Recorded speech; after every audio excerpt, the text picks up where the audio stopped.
आज मैं आसाराम बापू के केस को एक दूसरे नजरिए से देख रहा हूं, दिखाना नहीं चाह रहा, लेकिन जरा सोचिए, क्या तब पत्रकारों ने कंट्रोवर्सी की होगी तो कहीं ऐसा तो नहीं किसी बेगुनाह को सजा और फंसाया गया हो, उसको बदनाम किया गया हो। दोस्तों, बस इतने से सवाल मैं छोड़े जाता हूं। आसाराम बापू ने कोई बलात्कार नहीं किया। मोदी की तरफ से नाराजगी जताई गई है। ये सरासर झूठा है।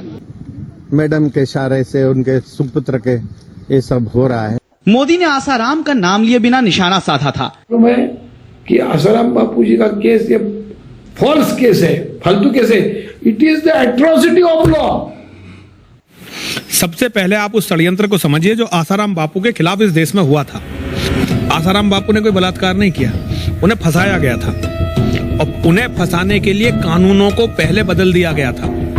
कानून का उपयोग करके एक मानवीय व्यक्ति के ऊपर अत्याचार किया है, एट्रोसिटी ऑफ लॉ। पहले भारत के कानून में ये था कि जिसने मतलब जो बलात्कार, वो थोड़ी अश्लीलता की उसमें आ जाएगी अगर मैं आपको पूरी डेफिनेशन बताऊं तो मैं बताना नहीं चाहता, लेकिन कानूनों को बदलकर आज आसाराम बापू को जेल में भेजने के लिए किसी मेडिकल की जरूरत नहीं हुई, किसी चीज की जरूरत नहीं हुई। सब प्रमाण है कि आसाराम बापू ने उस महिला को टच नहीं किया, उस बच्ची को टच नहीं किया, लेकिन फिर भी वो जेल में है, उन पर इतने सारे चार्ज थोप दिए गए हैं। तो ये एक बहुत बड़ा षड्यंत्र था। मैं तो अपना मन टेलीविजन देख के बताता नहीं हूँ, बिल्कुल नहीं। मैं रिकॉर्ड्स को देखता हूँ। अब ये रेप केस कहते हैं जोधपुर में, मैंने एफआईआर देखा, वहाँ पुलिस ने साफ लिखा है कि देयर इज नो रेप, और दिल्ली पुलिस ने तो लोकनायक जयप्रकाश नारायण हॉस्पिटल में रिपोर्ट लिया है कि एक स्क्रैच भी नहीं है। वेरी फर्स्ट डे से हम ये कह रहे हैं कि 376 का ना कोई मेडिकल एविडेंस है, ना कोई पीड़िता ने आरोप लगाया है।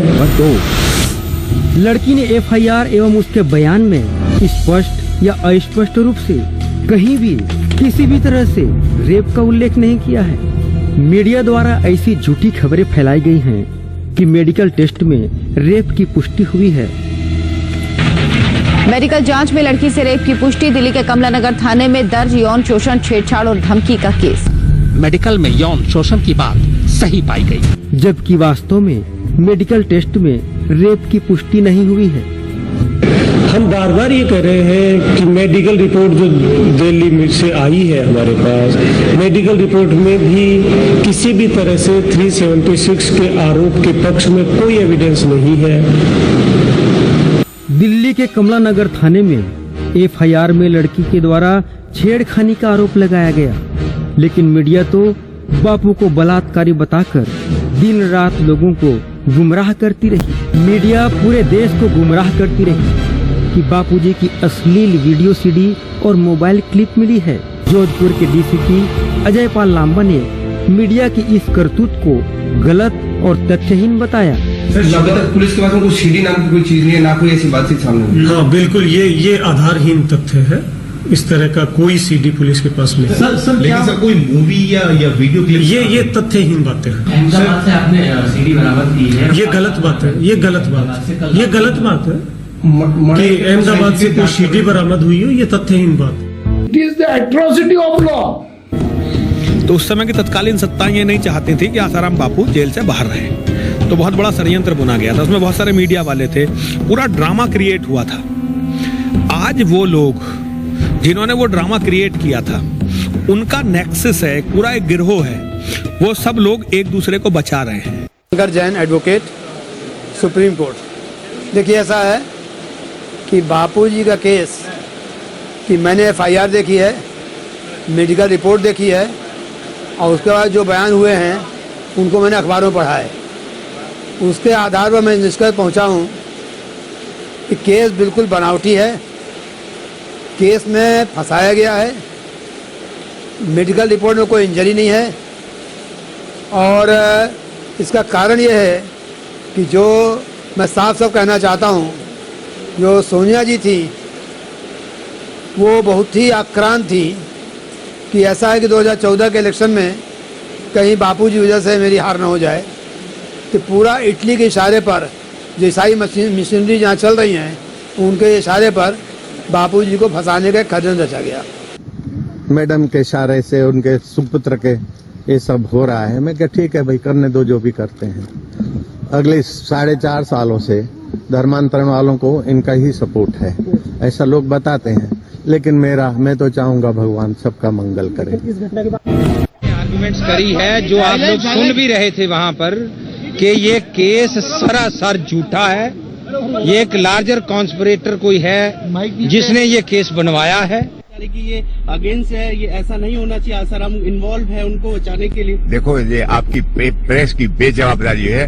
आपको कुछ मालूम नहीं हकीकत का, न जांच करते हो। देखो, कुछ बात नजर में आता है, कहां से ठोक देते हो। क्या नुकसान होता है किसी इनोसेंट आदमी का, वो आप सोचते ही नहीं हो। जब भी दो चार प्रेस के आदमी जेल में जाएंगे तभी समझोगे। आसाराम जी बापू के खिलाफ बहुत बड़ी साजिश करके उन्हें जेल भिजवाया गया है और साजिशकर्ताओं में देश का बिकाऊ मीडिया भी शामिल है। ये बात अब समझ में आ रही है लोगों के। इस वीडियो में आप सुनोगे एबीपी न्यूज की एंकर रूबिका लियाकत का बयान। आपके हर चैनल ने कहा है जाने में सबसे बड़ा रोल मेरा किरदार है, सबसे बड़ा किरदार मेरा।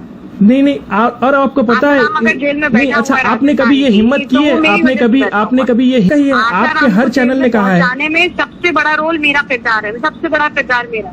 नहीं और आपको पता है जेल में नहीं, अच्छा आपने कभी ये हिम्मत की है? आपने जोर जोर से कहा कि मैंने आसाराम बापू को जेल भिजवाया है। आसाराम की तरह अंदर ना करवाया तो नाम पलट दूंगा।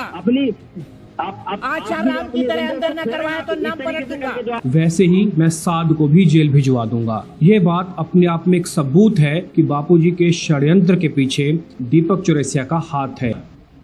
लेकिन जरा सोचिए, क्या तब पत्रकारों ने कंट्रोवर्सी की होगी तो कहीं ऐसा तो नहीं किसी बेगुनाह को सजा और फंसाया गया हो, उसको बदनाम किया गया हो। सवाल अजीत अंजुम पर, सवाल दीपक चौरसिया पर, सवाल चित्रा त्रिपाठी पर। लेकिन एक दिन पत्रकारों को भी जवाब देना होगा जनता को, जनता के सवाल। इसीलिए इस देश में देखिए राम रहीम के समर्थकों पर गोली चला दी गई, कई लोग मार दिए गए, कानून व्यवस्था नहीं डरी। आसाराम बापू के 2 करोड़ से ज्यादा समर्थक थे, उन्हें जेल में डालते हुए कानून व्यवस्था नहीं डरी। लेकिन ये कानून व्यवस्था को डर वो नहीं है कि कानून व्यवस्था बिगड़ जाएगी। असल में एक गिरोह है ये, उसमें पत्रकार भी हैं, पॉलिटिशियन भी हैं, उसमें नेता भी हैं और उसमें उद्योगपति भी हैं और उसमें जिहादी भी हैं, उसमें ईसाई मिशनरी भी हैं।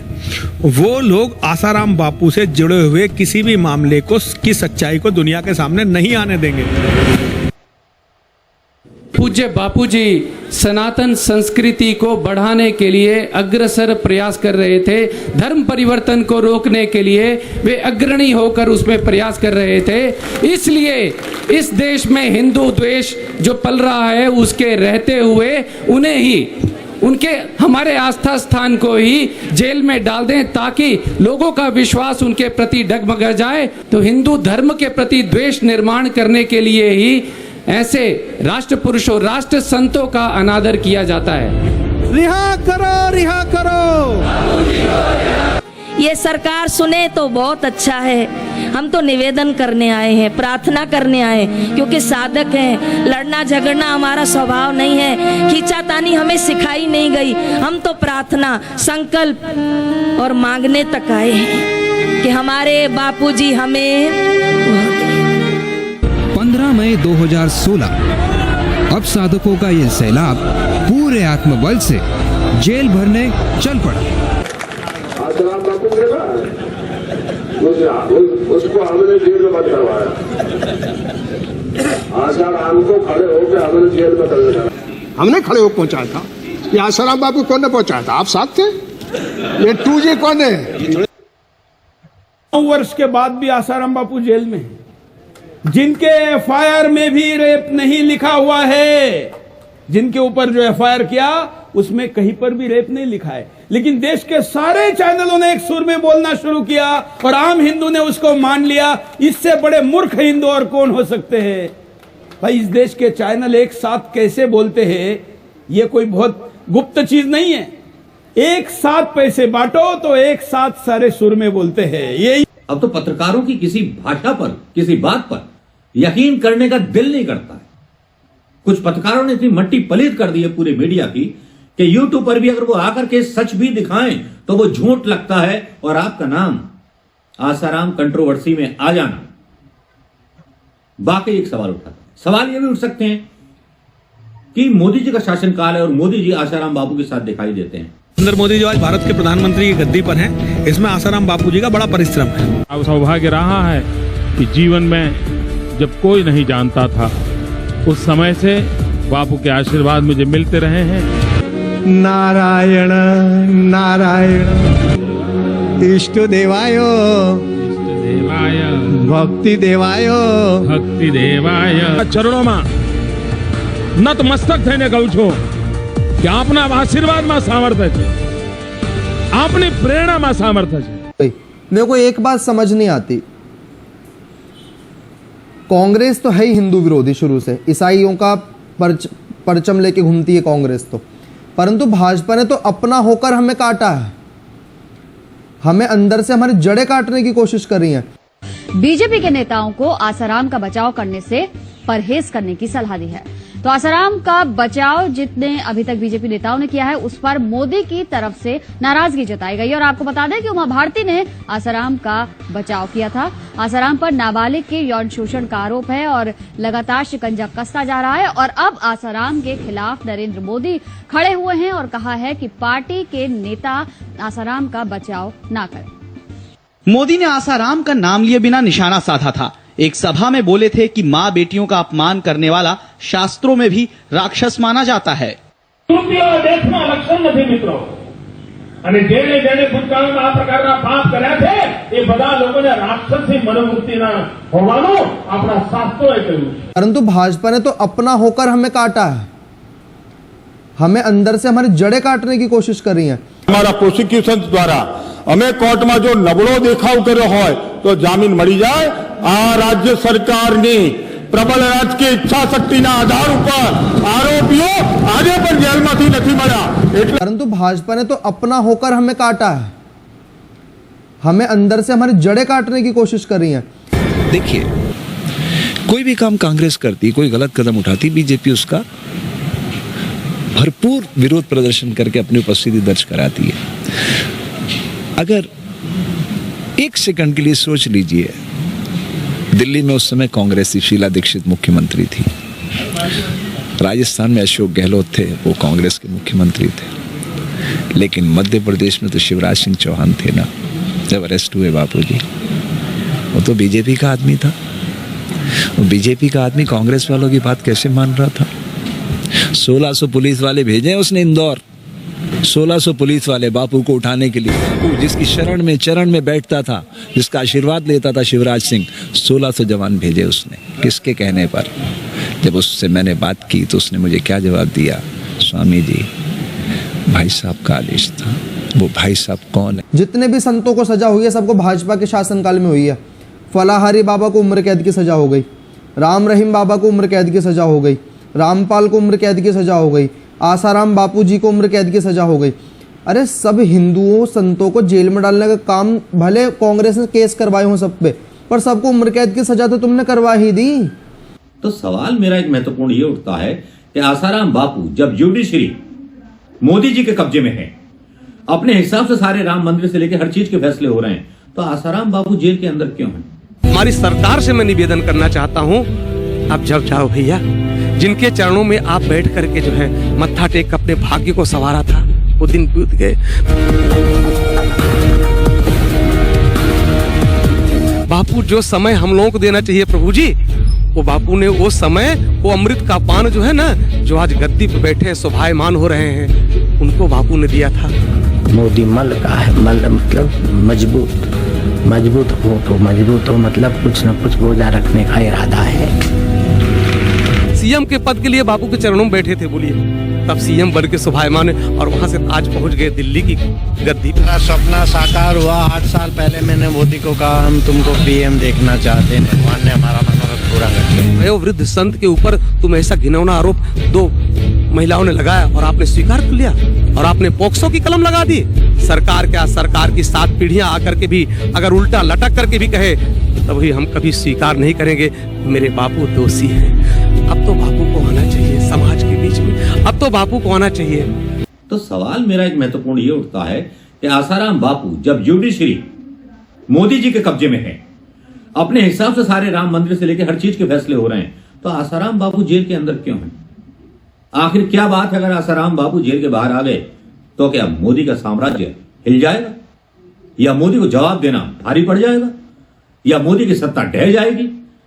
क्या डर है भारतीय जनता पार्टी और मोदी सरकार को आसाराम बापू से? इतनी देर से मुकदमा क्यों चला? जब ये सारे साक्ष्य मौजूद थे तो अभी तक आसाराम बापू कैद में क्यों?